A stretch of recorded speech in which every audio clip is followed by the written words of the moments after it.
الحمد لله. الحمد لله الذي أنزل على عبده الكتاب ولم يجعل له عوجا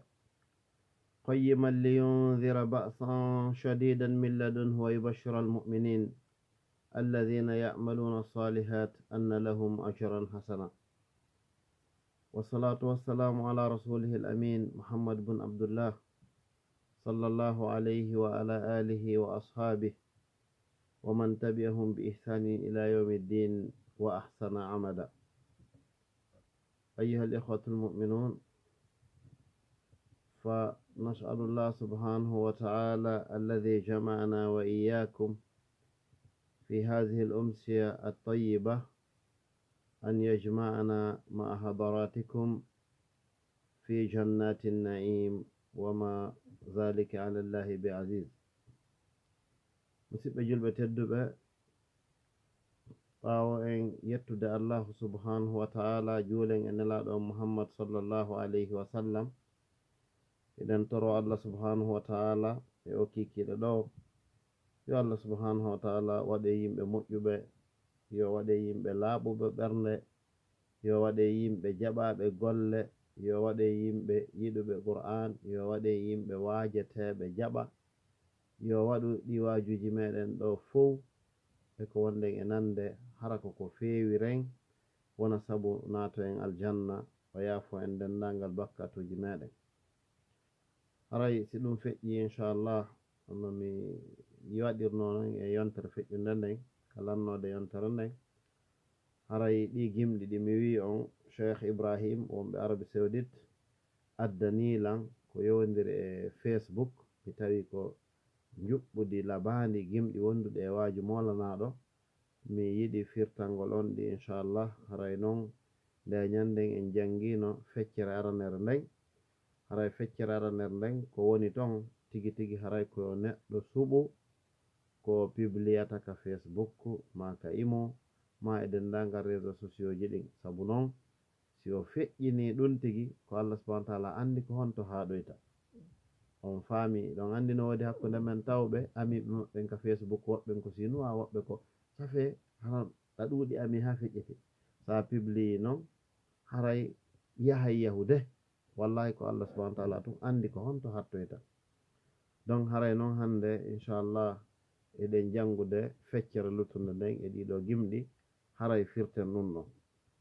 Haray ɗon andi nde ñande o wino wata ngalɗu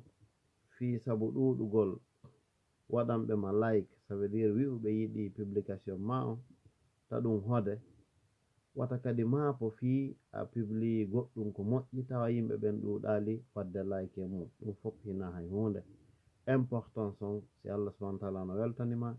haray hiɗa weltana. O wi faqad yasurruka manshurun tasiru bihi يوم النشور لدى الرحمن مثبورا وقد يسوءك منشور تسير به يوم النشور لدى الرحمن مسرورا والمرء يحذره في النت صاحبه فيصبح المرء من ذا الحذر مكسورا ولا يخاف إذا ما جاء منكسرا وكان عن جنة الرحمن محزورا توبى لمن نسرت بيضاء صفحته وكان يوم نشور الناس منصورا قد بيض الله أيضا وجهه فعوى بفضل ربي إلى الجنات محبورا ويل لمن نشرت سوداء صفحته وكان يوم نشور الناس مدهورا قد سود الله أيضا وجهه فعوى بسخط ربي إلى النيران محصورا فالمس رضا الله فيما أنت تنشره ولا تكن برضا المخلوق مغرورا وكن بسعيك وجه الله مبتغيا لا أن تكون لدى الأقوام مشهورا والزم طريق رسول الله مبتغيا والزم طريق رسول الله متبعا وليس مبتدئا ما ليس مأثورا إف عند كل حدود الشرع مؤتمرا بكل ما فيه أيضا كنت مأمورا ولا تبالي بأهل الأرض قاتبة إن كان سعيك عند الله مشكورا. شكر الله لنازم هذه الأبيات وجعل له هذا العمل الجليل خالصة لوجهه الكريم haray hiɗen weltano o yuɓɓuɗo ɗi gemɗi la sakkano mi wirnonde ñande ko neɗɗojo tawɗo ko faamuɗo littérature arabo moƴƴa wawɗo luha haray kono enen ko honɗum wonani en ɗo nafoore e ɗiɗo gimɗi ko ƴettugol nafoore ko woni ga kon o wi قد يسرك منشور تسير به يوم النسور لدى الرحمن مثبورا سبحان الله o wi hiɗa pibliya ɗo hunde nden ɗon hara an hinde welma yimɓe ɓen no weltori hiɓe jalde o wi hara a wattanalila hara ko nden hunde tigi woni ko perdina e ma ka Allah subhanahu wa ta'ala few fihu gotum pibliya ɗo ta ko harmi tawa woɓɓe go kañum no weltori ta ko ɗum ɗon luttina e ma ka yiite tawa perdinte ka Allah subhanahu wa ta'ala few par ce que wiɗen bakka ton ko Allah andi ko honto haɓeta o wi wa qad yasuuka manshurun tasiru bihi o wi hino mette kadi publication mo publioɗa tawa yimɓeɓe yiɗalimo on ɗolle yawman nusur ñande dargal ladar rahman masrura tawa a woniroye saabu on ɗon mana weltiɗo ka Allah subhanahu wa ta'ala saabu honɗum so tawi joni a publie ko moƴƴi ay si yimɓe ɗuɗali ya akhi lakin nafoore ber ko heɓi to wo wallahi yanay hakaza o wi wal mar'u yahzuruhu fi net sahibuhu o wi wal mar'u yuhadhiruhu fi net sahibuhu wo neɗɗo e wondiɗɗo makko on ma karamokojo makko ma laaɓanomo no waajomo yo wattu yila ka net ka internet fa yusbihu al mar'u min dhal hadri maksura neɗɗo waaja ɗon fiyo reno e internet safi o décience o ɓernde makko nden hoya min on wonde soñdia moɗna internet ni tun simple ɗum ko probléme o wi wala yakhafu idha ma jaa munkasira o wi hara noon o hulalile si tawoyi ñande dargal o aroyita ɓernde makko kadi hara hino hoyi kalakhira wa kana an jannati rrahmani mahzura tawa himo raɗa ka aljanna Allah o wi o hulali ɗum ko huli koko tawi kon hara o heɓali e mana république ma ɗum yiɗuɓe ko publie kon buy hara ko ɗon mapinimo fi aduna o wi tuuba malal wona ni liman nusirat wonande on mo waylitoya bayda a ɗeri makko ɗin safhatuhu mana ɗeri makko ɗin ñande dargal tawa hiɗi laaɓi pos yani tuuba malal wona ni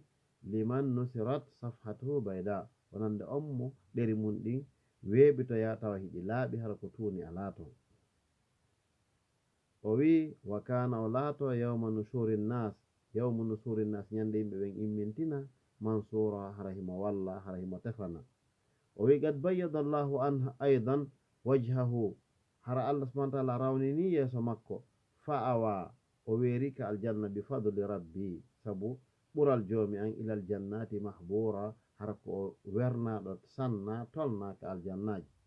mi faami o wi waylun bone kadi no wonani liman nusirat on mo weeɓita safhatahu hara feeji makko ɗin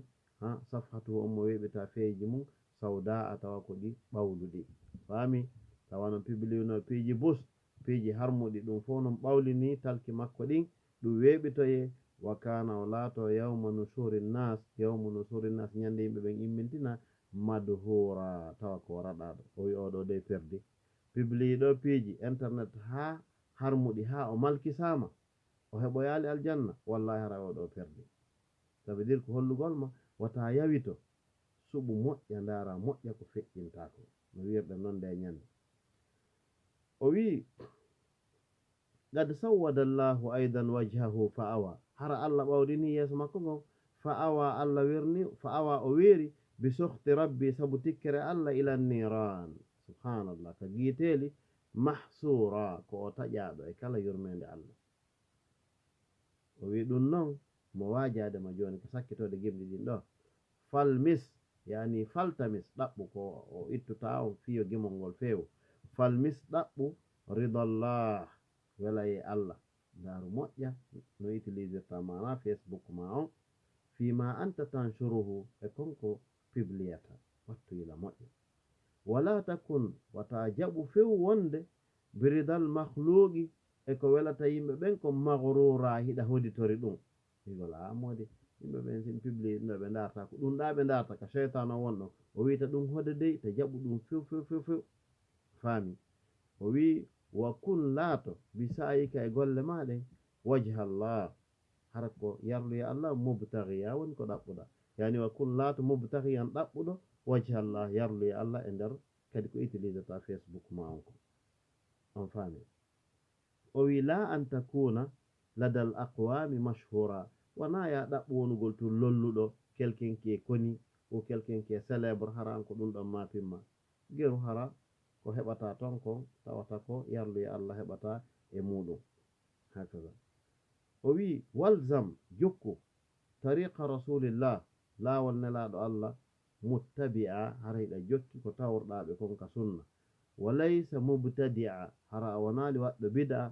ma fuɗɗuɗo ma laysa ma'sura hunde nde fillaka e defte sunna ɗen ta addu kesum few o wi ƴif daro inda kulli hududi shar'i kala nokku ka sariya o wiya daro ɗon mu'tamira hara hiɗa ɗofti hiɗa yamitori bi kulli ma fihi kala ko woni ka sariya on wi kon aidan kunta ma'mura taw ko ɗum jaɓuɗa yamitorde ko ɗum jaɓuɗa gollitirde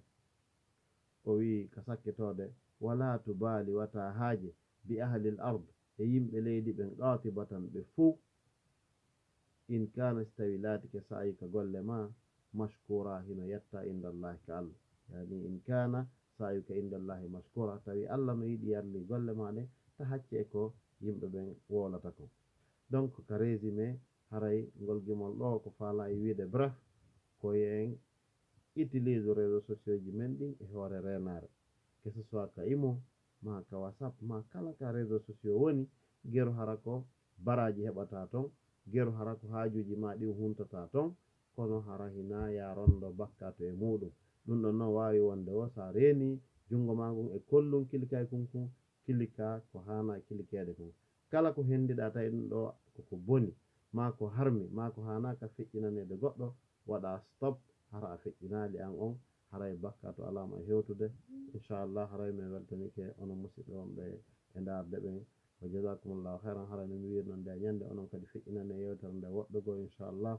haray hawnaki ka ɗum ɗo wona saabu buy reno wattana yila en torki allah subahana wa taala yo hawten en fo o malna en kala kadi feƴƴinɓe yewtere nde yo allah subahana wa taala okkuɓe baraji yuɓɓuɗo ɗiɗo gimɗi e feƴƴinɗo ɗi on e min kadi yewɗo yewtere nde yo allah subahana wa taala kafidin en fo yewtereji ɗiɗo waɗa baraji mum ɗin ko natiroyten aljanna hara o hollalɓe cheytan sakko cheytan bonna ɗi wa jasakumullahu hairan wassalamu aleykum wa rahmatullahi taala wa barakatuh